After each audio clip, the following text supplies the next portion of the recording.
अरे बोलो रे, जितने आस्था के सामने बैठे हो, आस्था टीवी पर कथा सुन रहे हो, मोबाइल पर सुन रहे हो, बोलो। ताले को तोड़ने में ताकत ज्यादा लगती है और चाबी 1 मिनट में अंदर गई, उस ताले के दिल तक पहुंची और चाबी थोड़ी सी घूमी और ताले को खोल देती। चाबी का गुण देखिए कितना है। हथौड़े को मेहनत करना पड़ रही है उस ताले को खोलने में, आरी को मेहनत करना पड़ रही है उस ताले को खोलने में, पत्थर को मेहनत करना पड़ रही है उस ताले को खोलने में, और चाबी मात्र अंदर गई, उसके दिल तक पहुंची, ताले के हृदय तक। चाबी हृदय तक पहुंची और जो घूमी और वो ताला खुल गया। बस यही शिव महापुराण की कथा है। बहुत सारा सामान है। गुरुजी मेरे पास चावल रखे, मेरे पास में अबीर रखा है, मेरे पास में गुलाल रखा, मेरे पास में चंदन रखा, मेरे पास में अगर तगर रखा, मेरे पास में सारा सामान रखा, मैं रोज भगवान की पूजन करती हूँ। अर्थात तुम भगवान को केवल हथौड़े से, अर्थात भगवान को केवल वस्तुओं से पाने का प्रयास ना करिए, ताले को हथौड़े से तोड़ने का प्रयास ना करिए, भगवान को केवल वस्तुओं से रिझाने का प्रयास ना करिए। भगवान शंकर को अगर रिझाना है तो तुम्हारे पास में अगर कोई वस्तु नहीं भी है, तो पहले भी कहा, भगवान को रिझाना है, तुम्हारे पास कुछ भी नहीं है, 1 लोटा पानी भी नहीं है, तो शंकर के मंदिर में जाकर, जो शंकर के मंदिर में कोई ना जाए उस मंदिर में तुम जाओ और एक कपड़ा उठाकर घर से पोछा और पोछा फेर दो, शिव जी का श्रृंगार कर दो, जो पड़ाव उसी से भगवान का श्रृंगार कर दो, कहीं पानी रखा उसी से भगवान को स्नान करा दो, भाव से भगवान का श्रृंगार कर दो। एकांत में बैठकर इस हृदय की चाबी से शंकर के ताले को खोलो। वस्तुओं से भगवान कभी प्रसन्न नहीं होता रे बाबा।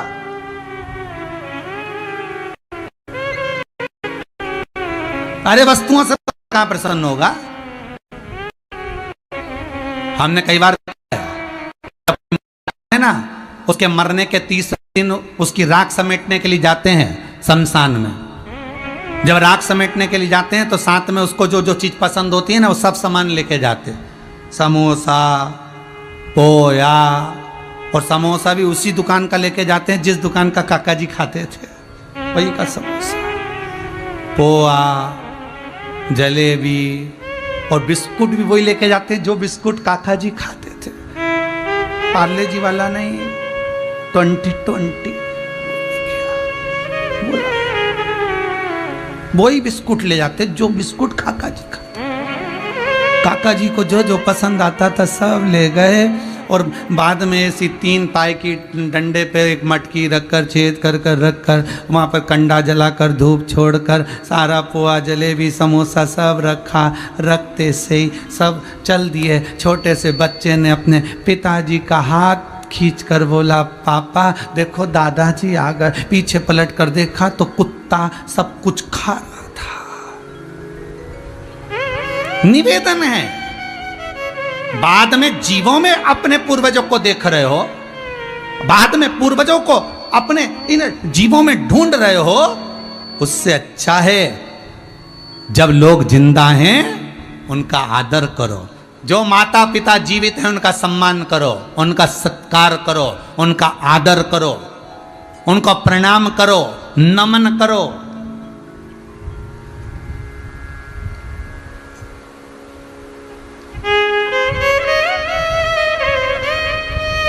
एक बार गंगा जी से पूछा, भागीरथी गंगा से सरयू जी ने पूछा। सरयू जी बोली, क्यों गंगा, किसी के मरने के बाद हड्डियां तेरे में आती हैं, अस्थियां तेरे में आती है, तब तू किसी को तारती है? गंगा कहती है, मुझ में अस्थियां डालने की जरूरत ही नहीं।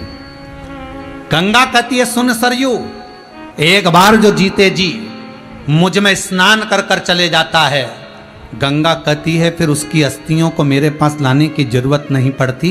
गंगा कहती है जैसे ही उसके प्राण छूटते हैं वैसे ही गंगा कहती है मैं खुद उसी के पास चली जाती हूँ, मेरे पास आने की जरूरत नहीं। जीते जी गंगा का स्नान करिए, मरने के बाद अस्थियां भेजने से मतलब नहीं है।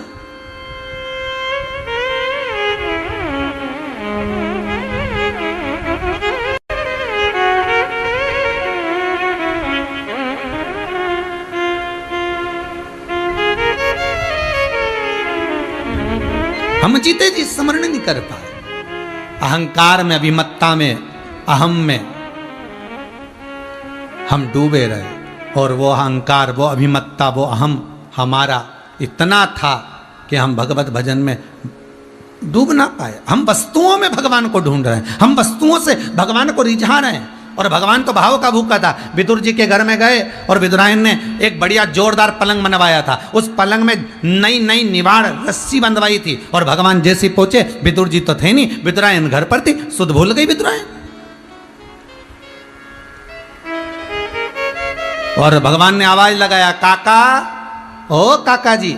और विदुरायन दौड़ कर आई। जो दरवाजा खोला, भगवान कृष्ण को जो देखा, द्वारका नाथ को जो देखा, विदुरायन की सुध चली गई। मेरा भगवान आया। अब वस्तु नहीं है विदुरायन के पास, पलंग बिछाना था। नया वाला पलंग खड़ा हुआ था, उसके पास में पुराना पलंग रखा हुआ था, और विदुरायन ने तुरंत नया पलंग बिछाने की जगह पुराना पलंग बिछा दिया। और पुराना पलंग बिछाकर विदुरायन बोली, प्रभु बैठिए। भगवान ने कहा, इस पे? विदुरायन बोली, नया है। भगवान ने कहा, नया ऐसा है तो पुराना कैसा होगा? पुराने पलंग की जो रस्सियां थी, निवाड़ थी, उसको 10-12 जगह से 14 जगह से ऊंदरा ने, चूहे ने कतर दिया था। रस्सियां नीचे लटक रही थी, और भगवान से कह रही, बैठो, नया है। भगवान मन में सोचे, नया ऐसा है तो पुराना कैसा होगा? अरे बैठो। भगवान के इस पे, विदुरायन के, नया है, तुम्हारे लिए तो बनवाया, बैठ जाओ। शुद्ध नहीं है। और भगवान बैठ गए। बेटे का रस्सी पर नहीं बैठे, आसपास में जो लकड़ी की पाटी थी, उस पाटी पर भगवान बैठ गए। तो विदुरायन बोली, थोड़ा अंदर खसक के बैठो, रेशम की रस्सी लगवाइए। भगवान जैसे ही अंदर खस के, भगवान के वजन के कारण जो 14 जगह से चूहे ने रस्सी काटी थी, सब टूट गई, और भगवान अंदर फंस गए। भगवान के पांव उधर, भगवान इधर, बीच में लटके द्वारका नाथ। विदुरायन ने पूछ लिया, कैसा लग रहा है? भगवान बोले, ऐसा लग रहा है कि 100 किलो की कपास पे बैठा। विदुरायन बोली, अच्छा लग रहा है ना, अब मैं तुम्हारे लिए कुछ खाने का लाती हूँ, कुछ पाने के लाती हूँ। और भगवान बोले, रहने दे, क्योंकि भगवान को लगा कि बिठाया ऐसा है तो खिलाएगी क्या, कहीं भाटा वाटा नहीं उठा के लिया है, इसका क्या भरोसा। तो भगवान कह रहे, नहीं मैं तो खाने का लाऊंगी। अंदर गई और केले उठा के लाई 2 दर्जन, और कहती जा रही है,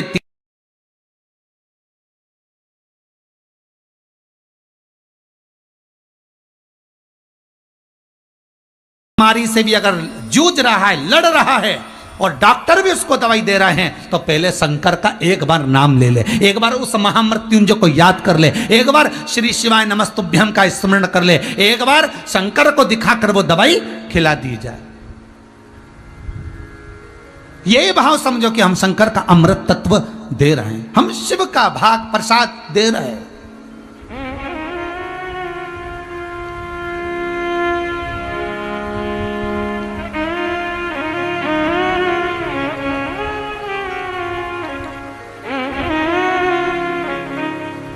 कितना भोला है मेरा शंकर। एक बार किसानों से परेशान हो गए इंद्रदेव। इंद्रदेव परेशान हुए तो इंद्रदेव के पास में जलदेव ने आकर कहा, ये किसान कहते पानी छोड़ो, इनके कहने पे पानी बरसाओ, और कभी कहते पानी बंद कर दो, तो पानी बंद करना पड़ता। इंद्र को गुस्सा आ गया। इंद्र ने जाकर सारे किसानों से कह दिया, अब 12 साल तक मैं पानी नहीं बरसाऊंगा, जाओ तुम्हें जो करना करो।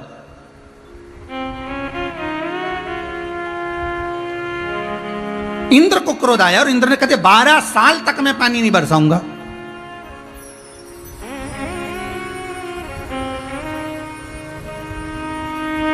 सबकी सब परेशान होकर देव ऋषि नारद के पास गए। नारद जी बोले, क्या है? इंद्र गुस्से में आकर उन्होंने कह दिया 12 साल पानी नहीं बरसाऊंगा पृथ्वी पे। अच्छा, सारे किसान भूखे मर जाएंगे, पृथ्वी का क्या होगा, क्या खाएंगे? नारद जी ने कहा, चिंता मत करो, तुम सब शंकर जी का भजन करो। सारे किसान लग गए, अपने अपने घरों में शंकर जी का भजन करने लगे, शिव का स्मरण करने लगे। शंकर भगवान के पास इंद्र ने जाकर कहा, मैं बहुत परेशान हो गया था इन किसानों से, इसलिए मैंने 12 वर्ष का नियम लिया, 12 वर्ष पानी नहीं देना। आप भी मना कर देना अगर आपके पास खबर आए तो।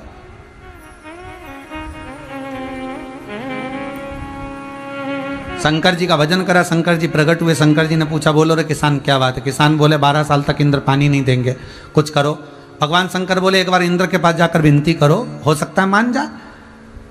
इंद्र के पास वापिस पहुंचे तो इंद्र से कहा आप मान जाइए, इंद्र से क्षमा मांगी तो इंद्र ने कहा मैं क्षमा तो कर दूंगा, मानता हूं, अगर शंकर जी अपना डमरू बजा देंगे तो मैं पानी गिरा दूंगा। इंद्र ने जैसे ही किसानों को कहा, दौड़ के इंद्र शंकर जी के पास गए, भोलेनाथ जी मैंने वर दे दिया, पानी डमरू बजेगा तब, डमरू मत बजाना, 12 साल मेरे वचन को निभा लेना। इंद्र कहता है मेरे वचन को निभाना, 12 साल डमरू मत बजाना। शंकर जी बोले ठीक है।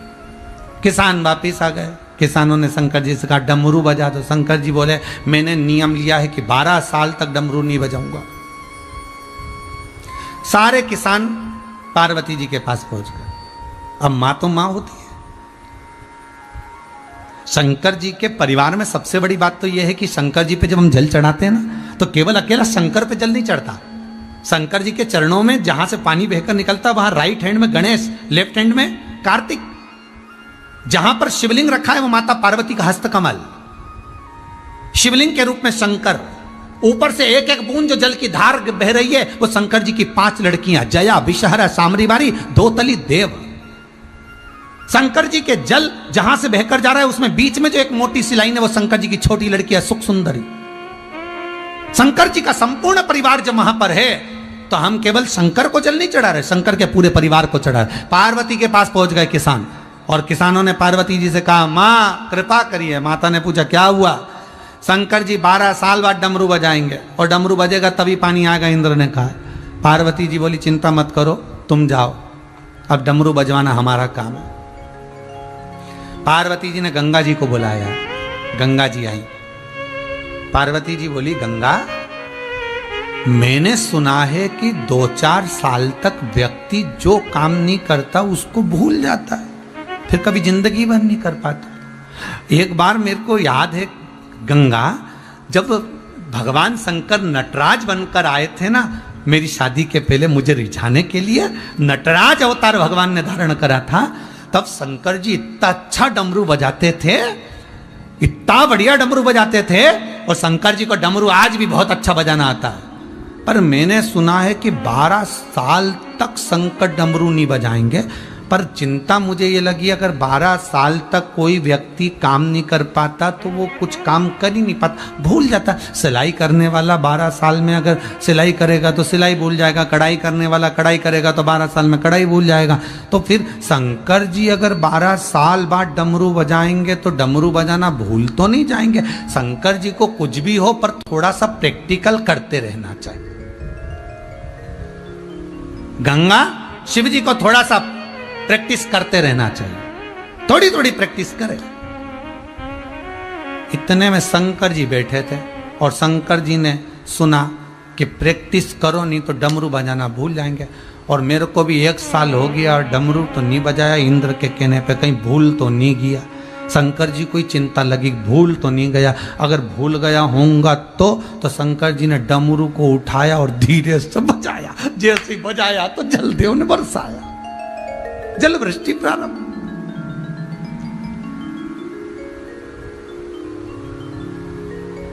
और जल वृष्टि हुई, डमरू बजते। बस वही तुम्हारे भीतर हो। परमात्मा को पाने की ललकता वस्तुओं में नहीं हो सकती। आप दिल से भगवान शिव को रिझाओ, वो डमरू बजाने को तैयार बैठा है, वो डमरू का नाच करने को तैयार बैठा है।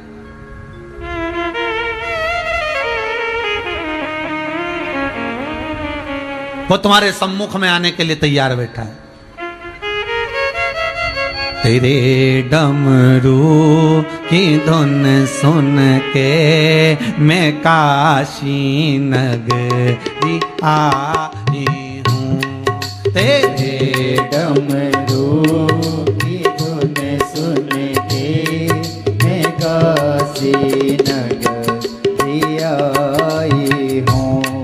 मैं काशी नगरी आई हूँ, मैं काशी नगरी आई हूँ। मैं काशी नगरी आई हूँ। मैं काशी नगरी भोले ओ बम भोले मैं काशी आई हूँ। मेरे भोले ओ बम भोले मैं काशी नगरी आई हूँ। मैं काशी नगरी आई हूँ। मैं काशी नगरी आई हूँ। मैं काशी नगरी आई हूँ। मैं काशी नगरी आई हूँ। मेरे भोले ओ बम भोले मैं काशी नगरी आई हूँ। मेरे भोले ओ बम भोले मैं काशी नगरी आई हूँ। जय हो।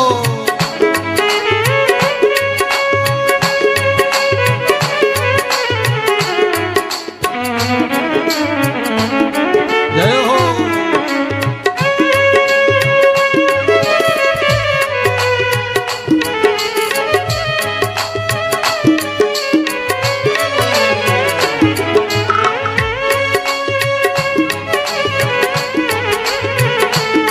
आओ भोले।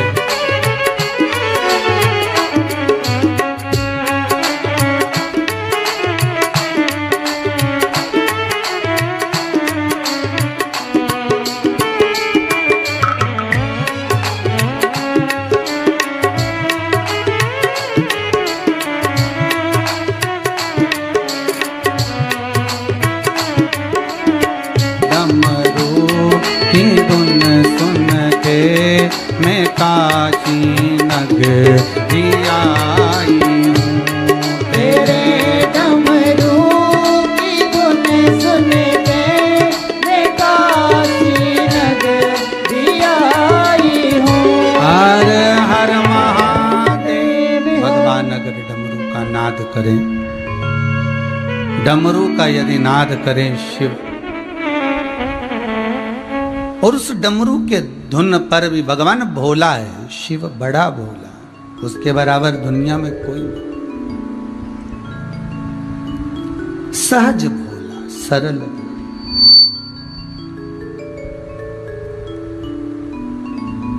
शिव कथा कह रही है,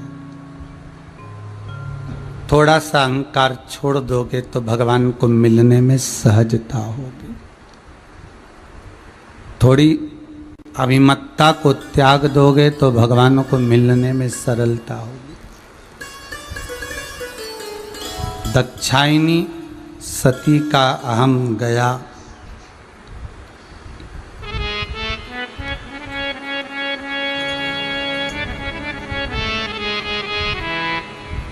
जिसके दरवाजे का अहंकार था दक्ष प्रजापति के अहंकार। दक्षायनी को अहंकार किस बात का था कि मैं दक्ष की बेटी हूं, मैं दक्ष की पुत्री हूं।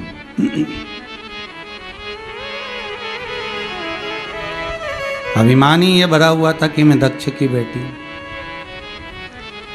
और भस्म में भी कहाँ हुई है? दक्ष के घर के यज्ञ में। भाई बहुत ध्यान देना रे महाराज। जितने लोग कथा को श्रवण कर रहे हो बड़े भाव से सुन लीजिए, बड़े भाव से श्रवण करिएगा।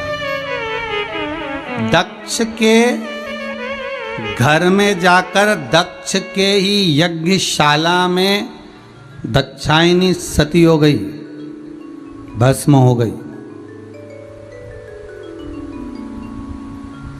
अहंकार जिस चीज का होता है, अभिमान जिस चीज का होता है, वही चीज सबसे पहले टूटती है। सबसे पहले वही टूटेगी। जिस चीज का अहंकार होगा, जिस चीज का अभिमान होगा, सबसे पहले टूटने वाली वही है। और देख लो अहंकार, ये दांतों को सबसे बड़े अहंकार रहता है, मैं सबको खा सकता हूँ, मैं सबको खा जाऊंगा, सबसे पहले वही टूटते हैं। इन नैनों को अभिमान रहता है मैं सब कुछ देख सकती हूँ, धीरे धीरे वो भी चली जाती है। श्रवण को अहंकार रहता है कि मेरी शक्ति बड़ी प्रबल है, मेरी श्रवणता बड़ी प्रबल है, सबसे पहले वही धीरे धीरे चले जाते हैं।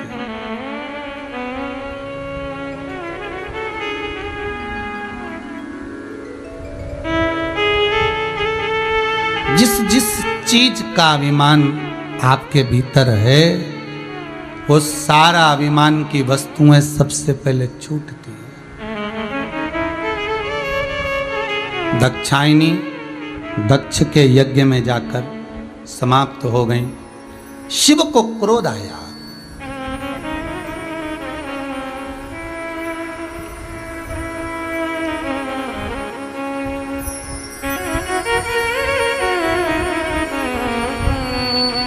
शिव को क्रोध आया।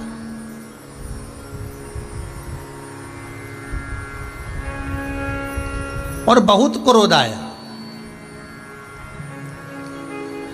कुछ चीजें बहुत कठिन होती हैं,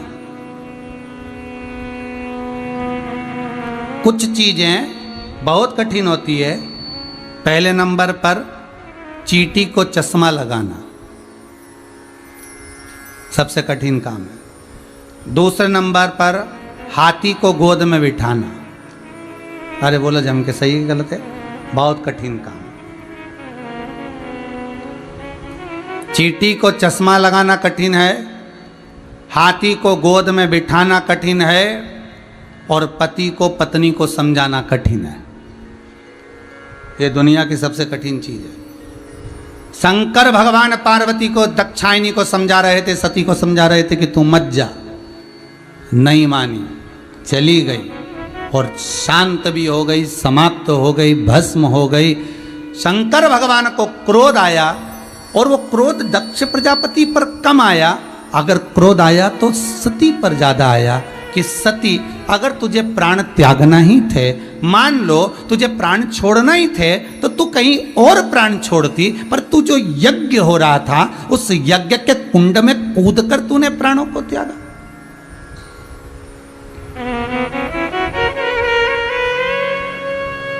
यज्ञ के कुंड में कूद कर तू प्राणों को त्याग रही।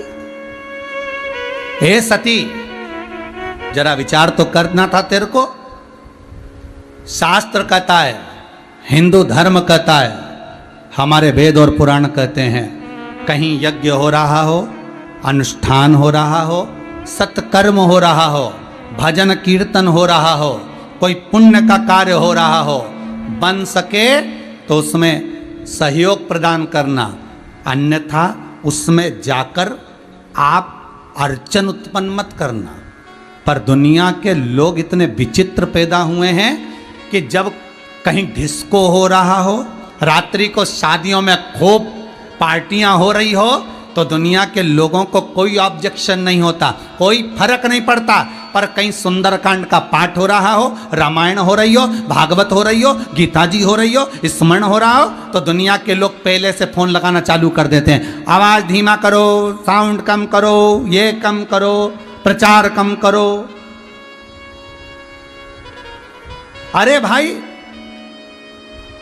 शिव महापुराण की कथा कहती है, जैसे जंगल में शेर धाड़ता है, सिंह की गर्जना से छोटे छोटे जीव भाग जाते हैं, उसी तरह शिव महापुराण की गर्जना से हजारों लाखों जो रोग व्यक्ति को ग्रसित करने वाले होते हैं, काम, लोभ, आसक्ति, व्यसन आदि आदि जितने रोग हैं, परेशानियां, ये सब भाग जाते हैं,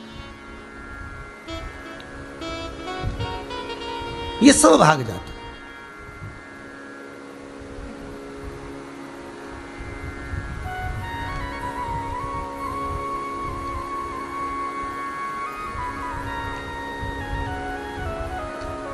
कि ले भोले का नाम तुझको शिव मिलेगा, भगवान शंकर का नाम मात्र स्मरण करने पर, नाम स्मरण करने पर जीव का सुख एक आनंदित हो जाता है। आपको पहले भी कथा में कहा था कि बैसाख के महीने में बेले का फल,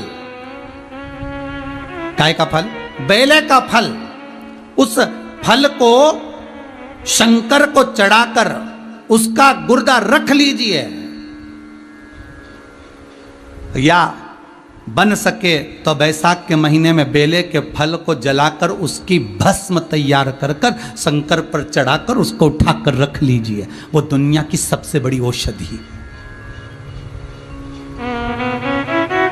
वो दुनिया की सबसे बड़ी औषधि है। बैसाख के महीने में एक बेल का फल अगर आपको कहीं मिल जाए तो उस बेल के फल को सुखाओ, सुखाकर उसको पीस लो और पीस कर या उसको जलाकर उसकी भस्म तैयार कर कर शंकर पर चढ़ा दो। चढ़ाने के बाद उसको उठा लो, उतार कर एक डिब्बी में भर के रख लो। कभी जीवन में ऐसा लगे कि बहुत भारी रोग आ रहा है, ऐसा लग रहा है कि शरीर में, उदर में, पेट में कोई ज़्यादा तकलीफें बढ़ रही, एक चुटकी वो भस्म बस शंकर का नाम लेकर धारण कर लीजिए, आपको आनंद की अनुभूति हो जाएगी। कोई औषधि लेने की जरूरत नहीं पड़ेगी। शिव का स्मरण मात्र सुख का देने वाला।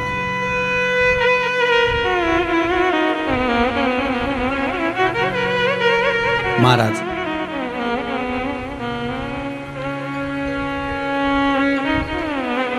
शिव महापुराण की कथा कर रही, अगर तुम्हें भस्म होना ही था सती दक्षायनी तो और कहीं जाकर भस्म होती तो चल जाता, पर आपने यज्ञ के अंदर कूद कर आहुति दे दी अपने शरीर की। ये ठीक नहीं है, ये श्रेष्ठ नहीं है। कभी भी सत्कर्म की जगह पर अच्छे काम कहीं हो रहे हो, कहीं भगवत स्मरण हो रहा हो, भगवत भजन हो रहा हो, नाम जाप हो रहा हो, नाम कीर्तन हो रहा हो, ऐसी जगह पर जाकर कभी अड़चन उत्पन्न मत करना, कभी ना करिए। और प्रयास करिए कि अच्छा भजन कीर्तन नाम जाप होता रहे। प्रयास ये करिए कि अच्छे काम होते रहे।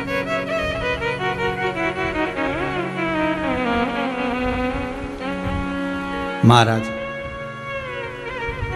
सती, तुम क्रोध की अग्नि में जलकर भस्म हुई हो, इस यज्ञ की अग्नि में जलकर भस्म हुई हो सती। मैं शिव आपको कहता हूं, आपने देवताओं के यज्ञ में अर्चन उत्पन्न करी है, इसलिए आपको कोयल का जन्म लेना पड़ेगा। देखिएगा, सती जलकर भस्म हुई तो अगला जन्म इनका कोयल का हुआ। कोयल बनकर सती जब 2 आषाढ़ पड़ेंगे, और 2 आषाढ़ जब पड़ेंगे, उन 2 आषाढ़ में जब तुम मेरी आराधना करोगी, 2 आषाढ़ मतलब 2 अधिक मास आषाढ़ के पड़ेंगे, उसमें तुम जब मेरी आराधना करोगी तब इस कोयल की योनि से मुक्त होकर, उसको हमारे यहाँ हिंदू धर्म में कोकिला अधिक मास कहते हैं। जब 2 आषाढ़ पढ़ते हैं तो कोकिला अधिक मास कहलाता है। 2 आषाढ़ पढ़ने पर तब तुम मेरा स्मरण कर कर, हे सती, मेरा स्मरण कर कर हिमालय राज के घर में पार्वती बनकर फिर तुम्हारा जन्म, फिर तुम्हारा प्रागट्य होगा, फिर तुम जन्म। दक्षायनी की आंख से आंसू बह रहा है, नैनों से जल बह रहा है, अश्रु गिर रहा है। और दक्षायनी की आंख से जब आंसू गिर रहे हैं, नैनों से जल बह रहा है,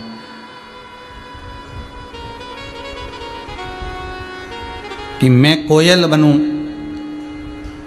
ठीक है, पर आपसे तो मैं वंचित रह जाऊंगी, आपसे तो मैं दूर रह जाऊंगी, और आपसे अगर मैं दूर रह गई तो मेरा फिर कोई जन्म हो मुझे मतलब ही ना। शिव जी ने कहा,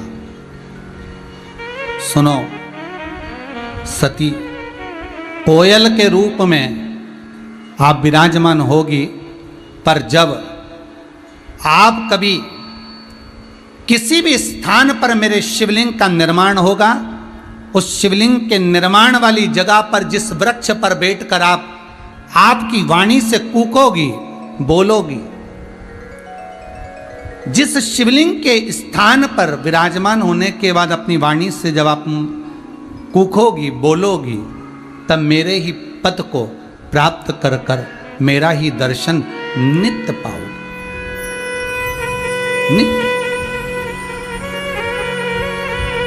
एक बहुत सुंदर बात है महाराज जी, अगर आप लोगों ने ध्यान देंगे, कोयल जब अपनी वाणी से कूकती है ना, कोयल जब अपनी वाणी से कुछ पुकारती है ना, तो उस कोयल को रोका नहीं जाता है, प्रसन्न होना चाहिए। क्यों? कोयल जब अपनी वाणी से कूकती है, पुकारती है, तो कोयल को उतनी देर के लिए शंकर का दर्शन होता है। उतनी देर के लिए शिव, हे दाक्षायणी, तुम कोयल का जन्म पाओगी। तुम्हारी वाणी जब निकलेगी, तुम्हारी वाणी से जब तुम संबोधन करोगी, तब मेरा दर्शन पाओगे। जब उसको याद आती है, दाक्षायणी को, सती को जब शिव की याद आती है, वो कूकती है, आवाज लगाती है, शंकर उसके सम्मुख में होते। मेरा निवेदन केवल कोयल से ही नहीं, मेरा निवेदन आप सबसे भी है। जैसे कोयल एक पक्षी होकर दाक्षायणी कूक कर भी भगवान को पा लेती है, आप और हम अगर एक बार दिल से, हृदय से शिव को पुकारेंगे, तो क्या शंकर नहीं आएगा? एक बहुत सुंदर बात कहें आपसे, ये कोरोना वायरस की गति और प्रार्थना की गति, आपके भजन की गति, भक्ति की गति, इन दोनों में तीव्रता किसकी है? जम के बोलिए। कोरोना वायरस जिस रफ्तार से फैल रहा है, शिव महापुराण की कथा कहती है, आपकी भक्ति, भजन, नाम जाप में वो बल है कि कोरोना वायरस जिस रफ्तार से फैल रहा है, उससे 1000 लाख गुना रफ्तार आपकी प्रार्थना में, आपकी भक्ति में, आपके मंत्र में होता है। इतना बल।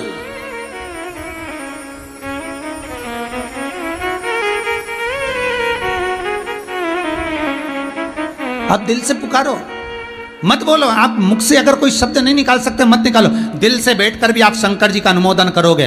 कोई बीमार भी है, उसके लिए प्रार्थना करोगे। कहते हैं कोरोना वायरस दुनिया का दुख जिस रफ्तार से चलता है, उससे 1000 लाख गुना ज्यादा तेज रफ्तार से हमारे दिल की प्रार्थना चलती, हमारा मंत्र जाप चलता, हमारा स्मरण चलता।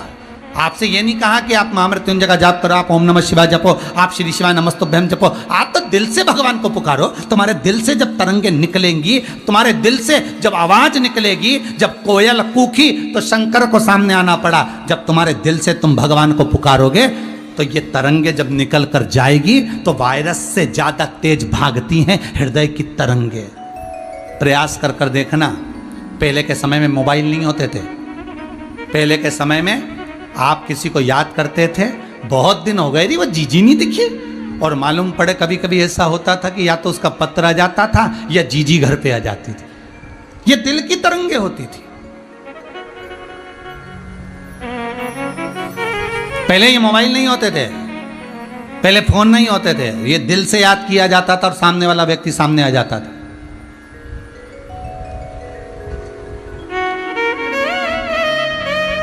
बस उसको पुकारा और वो सम्मुख में आ गया। केवल कोयल के लिए नहीं, हम सबके लिए शंकर जी की यह कथा प्रमाण दे रही है कि आप दिल से पुकारो।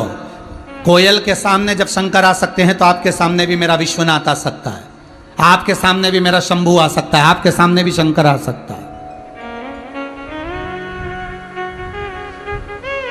एक किसी ने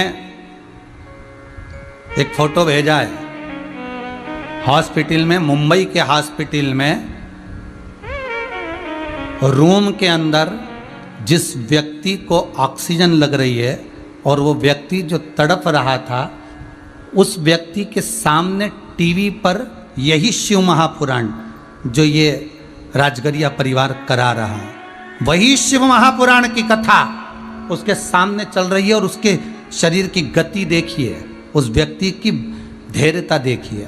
मैं कहूँगा आस्था चैनल वालों को, समीर जी के पास फोटो है, वो दिखाइए जो क्लिपिंग उन्होंने बना के भेजी है मुंबई हॉस्पिटल से, जो वीडियो बनाकर भेजी कि शिव महापुराण का बल क्या होता है।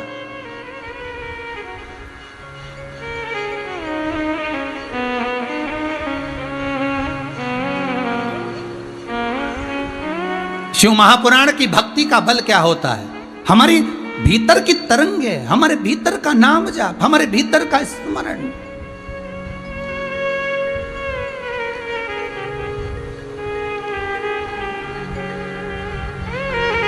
और वो नाम जाप का फल महाराज, आप नाम, हम फिर कहेंगे आपको, हम फिर कह सकते हैं। अभी मंदिर बंद हैं, सारे देवालय बंद हैं, मान लो आप नहीं जा सकते, आप नहीं पहुंच सकते, तो आप अपने दिल से तो पुकार सकते हो उस शंकर को। उस मंत्र की तरंगे क्या कहती है, मात्र शिव महापुराण की उसने लिखकर भेजा है। अगर हो आस्था चैनल वालों के पास तो दिखाइएगा कि सामने टीवी चल रही है और मरीज उस टीवी को देखकर अपने आनंद सुख से उस कथा का रसास्वादन कर रहा है। जो तड़प रहा था, उन्होंने जो डॉक्टरों ने मैसेज लिखकर भेजा कि शिव महापुराण की कथा, वो जीव जो सुन रहा है उसके इतना आनंद हो गया कि उसका मरीज का विल पावर मजबूत होकर वो ठीक होने लगा। तो ये दम शंकर की कथा में, ये तरंगे आपका प्रेम, आपकी वात्सल्यता, आपका स्नेह, आपकी करुणता।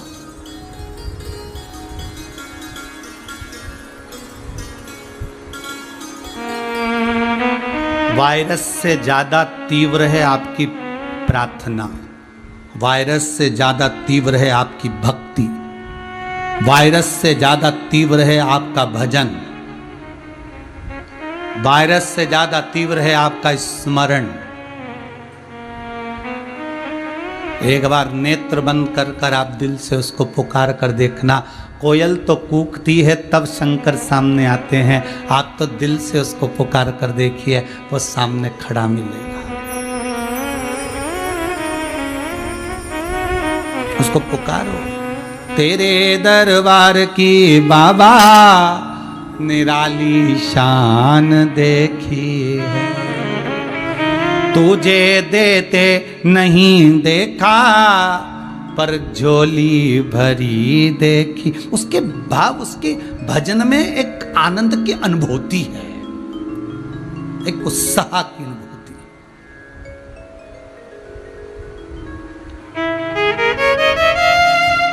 कैसे मिलेंगे शिव? शंकर, समय आया मैनावती के गर्भ से पार्वती मैया का प्रागट्य हुआ। कौन है ये मैना? मैना, धन्या, कला, ये तीन पितरों की बेटियां हैं। सनकादि ऋषि आए, वो बैठकर तप कर रहे थे, ये तीनों निकल कर गईं। इनके वस्त्र से सनत कुमार के पांव में चोट लग गई। पहले जो वस्त्र होते थे उसमें रतन लगे होते थे, जैसे इसमें कांच लगा है, उसमें झामर झुमका लगा होता था। तो माताएं जब चलती थी तो वो झुमका, जो साड़ी में, वस्त्र में, लहंगे में जो सामग्री लगी होती थी, आभूषण लगे होते थे, उससे सनत कुमारों को चोट लग गई। और जब सनत कुमारों को चोट लगी, क्रोध आ गया।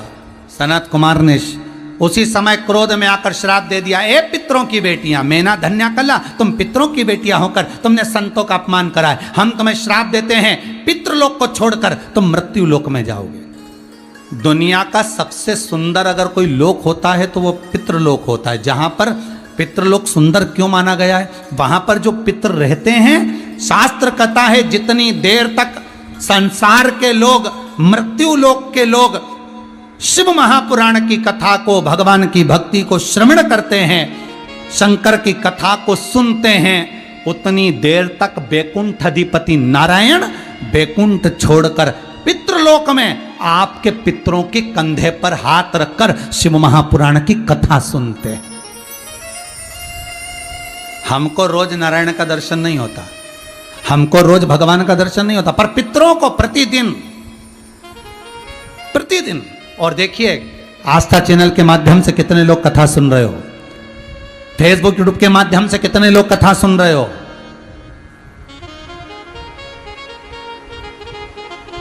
कितने लोग कथा ऑनलाइन श्रवण कर रहे हो, जरा विचार करिए। आप जितने लोग कथा को श्रवण कर रहे हो, आपके पूर्वज जो पितृलोक में होंगे, उनके कंधे पर स्वयं नारायण अपना हाथ रखकर शिव महापुराण की कथा सुनते हुए कहते हैं, देख तेरे परिवार के लोग भगवत भजन शिव का भजन कर रहे हैं। रामचरितमानस में तुलसीदास जी लिखते हैं, जिसने शंकर का स्मरण करा उसी को राम मिला है, उसी को नारायण मिला है। जो शंकर से वंचित रह गया उसको ना राम मिला ना नारायण मिला है। इसीलिए आप शिव का जब भजन करते हो, शंकर की कथा को श्रवण करते हो, शिव महापुराण की कथा को सुनते हो, पितृलोक में भगवान विष्णु तुम्हारे पूर्वजों के साथ बैठकर आशीर्वाद देते हैं कि तेरे बच्चे खूब फले फूलें, उन्नति करें, तरक्की करें, क्योंकि वो कथा का रसास्वादन अपने पूर्वजों को करा रहे हैं, अपने पूर्वजों।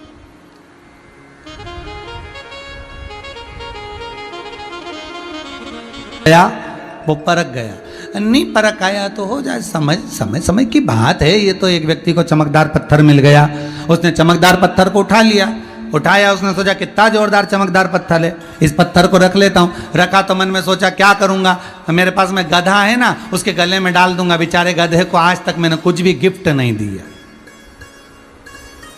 तो गधे को भी प्रसन्नता होगी कि मुझे मेरे सेठ जी ने गिफ्ट दिया। अब कुमार ने वो जो पत्थर था चमकदार, वो गधे के गले में डाल दिया। अब गधे के गले में इतना जोरदार चमके वो पत्थर, एक व्यक्ति वहां से आ रहा था। अब वो व्यक्ति जो आ रहा था वो हीरे जेवरात का जौहरी था, उसने वो पत्थर को पहचान लिया। पत्थर को पहचाना तो इसको बुलाया, इधर आ। कुम्हार आया, हाँ बोलो साहब, क्या है तेरे गधे के गले में? एक चमकदार पत्थर है साहब। उसने हाथ लगाकर देखा, ये तो कोहिनूर हीरा है, पर ये कुम्हार को नहीं मालूम कि ये हीरा है। अगर इसको मालूम होता तो ये गधे के गले में नहीं डालता। इसने कहा एक काम करो, ये हीरा हमको दे दो। इसने कहा ये पत्थर हमको दे दो। कुम्हार ने कहा काय को दे? बड़ी मुश्किल से तो गधे के गले में डाला, आ ही नहीं रहा था, पत्थर में छेद करा तब जाके गधे के गले में। और तुम कह रहे हमको दे दो, हम तुमको 10,000 रुपये देंगे। उसने सोचा 10,000 रुपये में पत्थर, इससे तो रहने दो साहब, हम तो हमारे गधे के गले में ही अच्छा, कौन खोले फिर तुमको दे, 10,000 तुम्हारे पास रखो।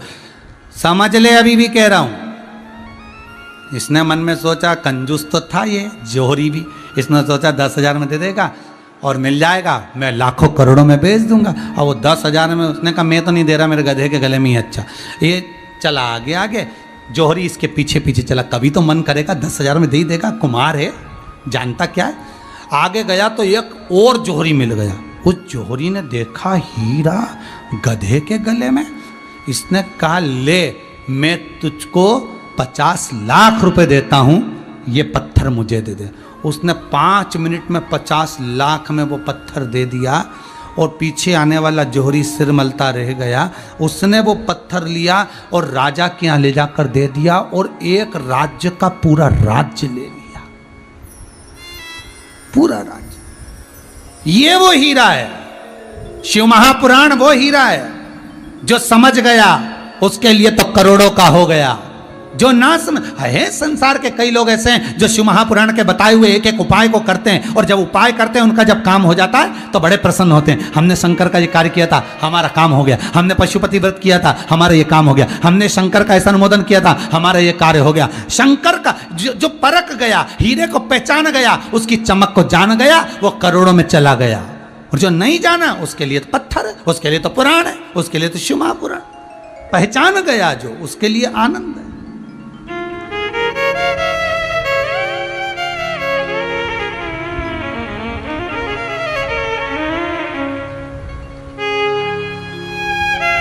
उसको पहचान के नेत्र चाहिए। हीरा को परखइयो राम कोई नहीं दे। संसार में हीरे का परखदार कहां होगा? भगवान नाम को पहचानने वाला कौन होगा? स्मरण को कौन पहचानेगा? पितृलोक बड़ा सुंदर लोक है, जहां पर देवता बैठकर भगवान शंकर की कथा सुनते पितरों के साथ। पितृलोक से नीचे उतरने के लिए तैयार नहीं थी देवियां, चरणों में पड़ गई। सनत कुमारों के गुरुदेव क्षमा कर दो, हमसे गलती हो गई, आपका अपमान हो गया। संत साधु सन्यासी तपस्वी साधक उपासक विद्वान ब्राह्मण गौ माता घर की नारी, इनका अपमान नहीं होना चाहिए, इनका अपमान ना हो।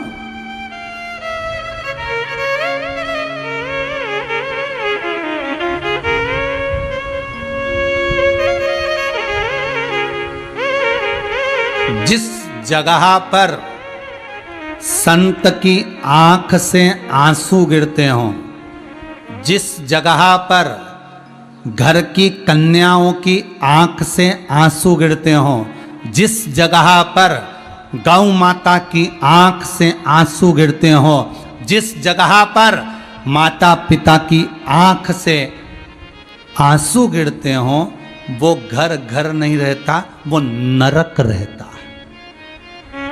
वो घर घर नहीं है, वो नरक है।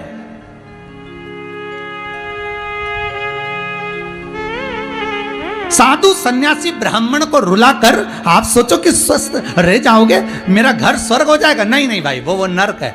घर की माताओं को रुलाकर, घर के बुजुर्गों को रुलाकर, घर की बहन बेटी को रुलाकर आप सोचे मेरा घर स्वर्ग है, नहीं, नरक है। गाय को डंडा मारकर, उसको तड़फाकर तुम सोचो कि उसको रुलाकर तुम उस घर को स्वर्ग बना, वो नरक है, वो स्वर्ग नहीं हो सकता।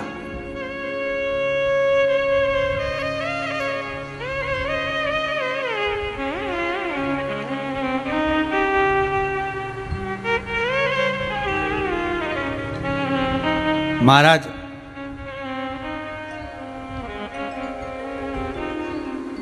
भगवान की भक्ति का आनंद सुख वही है। मैं फिर एक बार कहा था, पहले भी कहा था कि हम 108 नंबर पर फोन लगाओ तो एम्बुलेंस आ जाती है। बोलो सही है कि गलत है? 108 नंबर पर फोन लगाओ तो एम्बुलेंस आ जाती है, और वही 108 मनके की माला घुमाओ तो क्या भगवान नहीं आएगा?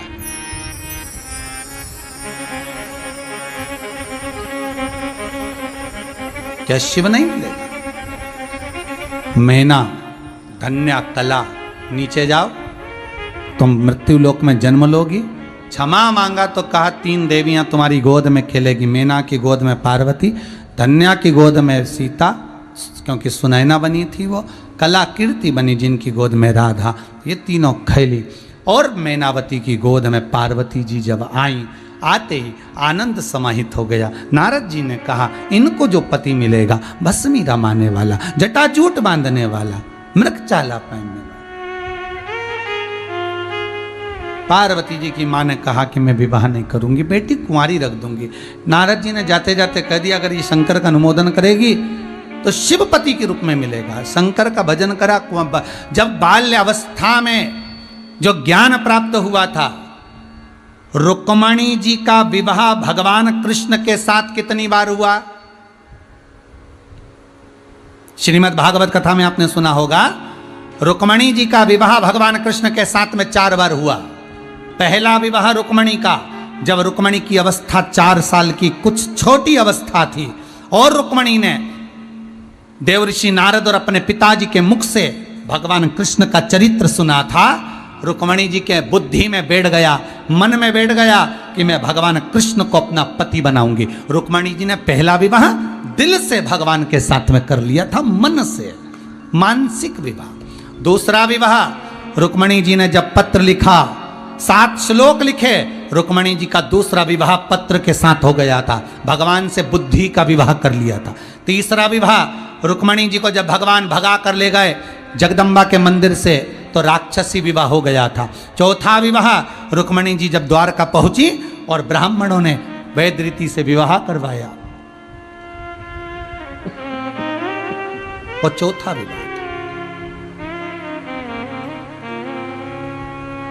4 विवाह रुक्मणी के हैं महाराज।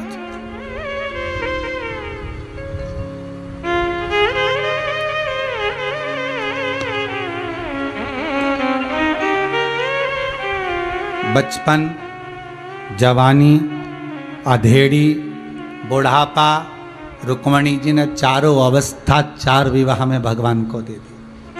आप भी दे दो।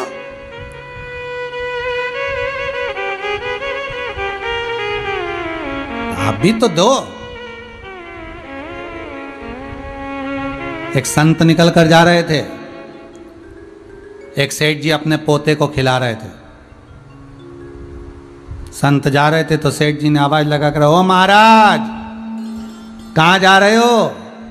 बस प्रवचन देने जा रहे। महाराज जी बोले थोड़ा बहुत प्रवचन। सेठ जी बोले हमको दे जाओ। संत बोले हम क्या प्रवचन दें? तुम्हारी गोदी में जो तुम्हारा पोता बैठा है रोज तो प्रवचन देता है तुमको, रोज तो बोलता है बाबा जी बाबा जी बाबा बाबा, रोज प्रवचन तो देता है कि अब हो गई जिंदगी, बाबा बन जाओ, भजन करो, राम नाम गाओ। सेठ जी को बड़ा बुरा लगा कि ये महाराज तो हमको प्रवचन दे गया। सेठ जी बोले रुको महाराज रुको, हमारा मन खुद करता है कि अब हमारी जिंदगी हो गई, अब हमारा पोता सही कहता है बाबा बन जाए, अब तो भगवान का भजन करें। पर महाराज बात इतनी सी है कि मन 2-4 बार करा बाबा बनने का, पर बेटे के बेटे को गोदी में ले तो वो कहता बाबा जी बाबा जी, और बेटी के बेटे को गोदी में ले तो कहे ना ना ना ना ना ना। अब आफत में हम फंसे कि बाबा बनने का मन बनाओ तो बेटी का बेटा कहता ना ना मत बनना। संत मन में सोचे सेठ जी तो बड़ा अपने आप को ज्ञानी समझता है, बताओ। सेठ जी संत ने तो कहा तुम्हारे पांव पड़ लें तो तुम्हारे बराबर संत नहीं मिले, जाए हम तो ये दुनिया है। अगर कोई समझाने का प्रयास करे ना तो बहुत इतनी अक्ल से समझाएंगे, अब बहुत बढ़िया, क्या समझाने बैठेंगे। विद्वत्ता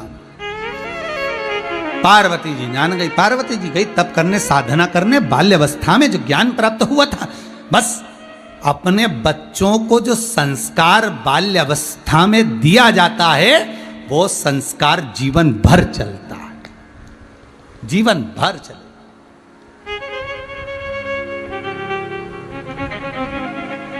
फिर बदला नहीं जा सकता। आप दो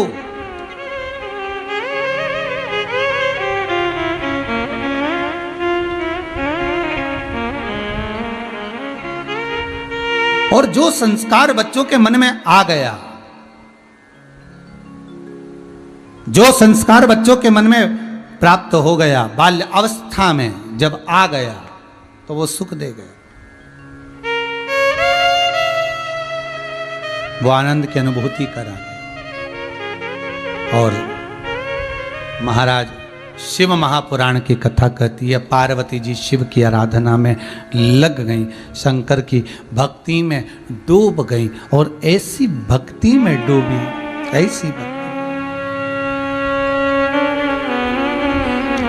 पार्थिव शिवलिंग का निर्माण करती, पूजन करती, भगवान का स्मरण करती। ओम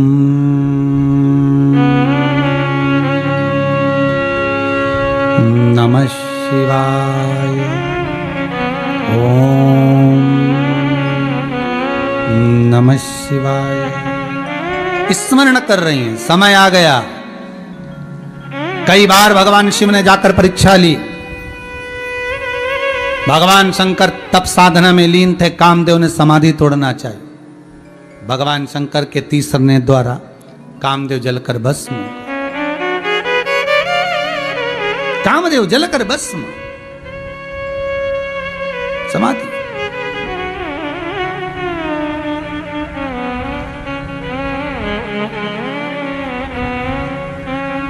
अब तप साधना में, समाधि में, तप साधना में लीन, फिर साधना को तोड़ा, कामदेव जलकर भस्म हुए।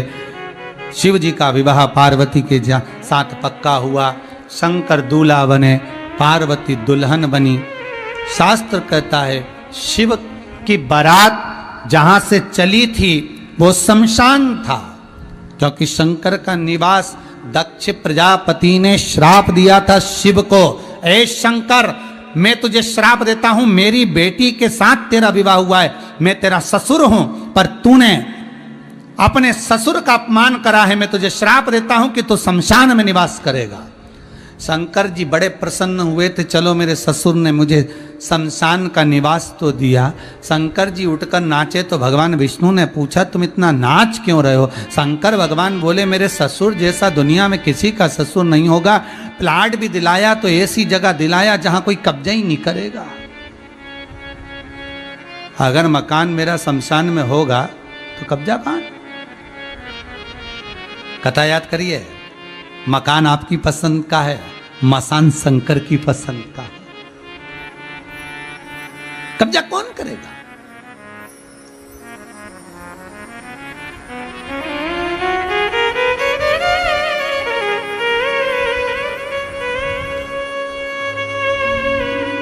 कौन करेगा?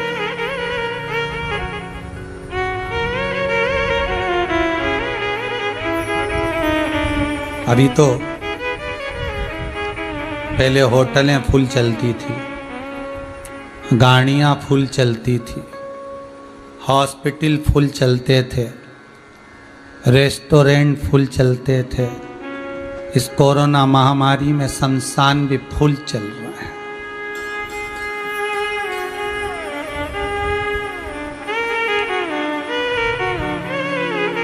फिर वही बात आ गई, कर लो जीते जी भजन, घबरा कर नहीं, डर कर नहीं, बस दिल से कर लो, भय खा कर नहीं, दिल से कर लो।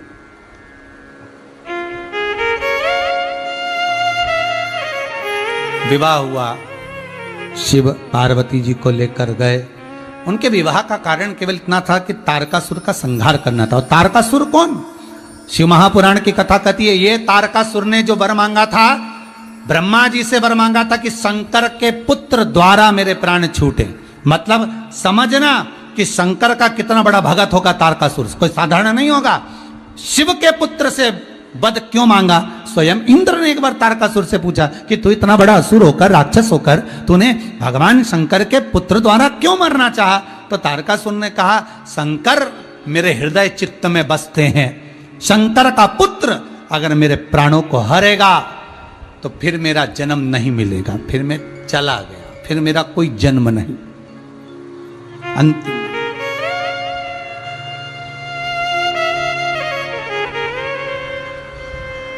फिर मेरा कोई जन्म नहीं है, बस गया तो गया। आपसे भी निवेदन है, आप भगवान से बहुत भोग विलास वस्तु सामग्री ना भगवान से कहना, अगर देना हो तो दीजिए जन्म जन्म का साथ, बस इतनी कृपा कर, इतनी दया हो, इतनी कृपा हो कि आप और हम दोनों सम्मुख हो, ऐसी कृपा कर दीजिए। आया समय,